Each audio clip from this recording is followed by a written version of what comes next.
Do you still believe that the way to lose weight is actually lowering calories, calorie deficit, they call it, calories in, calories out? Well, we're researchers. We only rely on scientific evidence.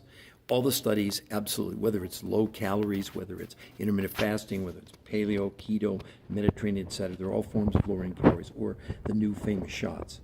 Here's what the research says in every single study. The only thing people end up losing is lean muscle. It's actually unhealthy. They're now saying it's actually unhealthy to do that. So, when people come on and say, well, it's just about calorie deficit and working out, et cetera. No, that's not true. There's not one shred of evidence to support that anymore. The old notion of calories in, calories out is totally debunked.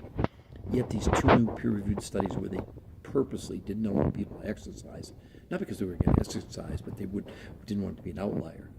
In a month, people lost as much weight as in a year on any diet that's ever been out there with diet, exercise, workouts, you name it. Because at the same time, not only did they lose that kind of weight, but they gained 6 to 9% lean muscle mass.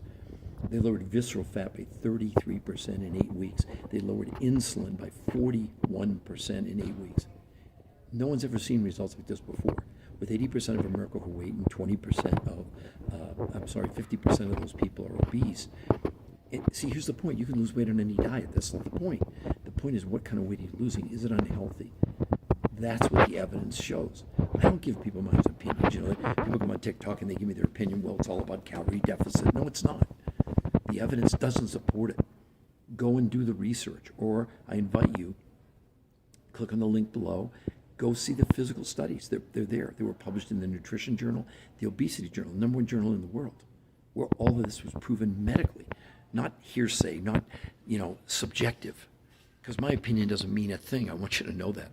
I don't consider myself an expert. I'm the expert on the experts. They call me the researcher of researchers. I've written 4 best-selling books with medical doctors. I've done over 1,500 lectures all over the world. And this is the real thing. Everything else is just speculation. And like I said, with 80% of America overweight and 50% of those people obese, do you really think calorie reduction works?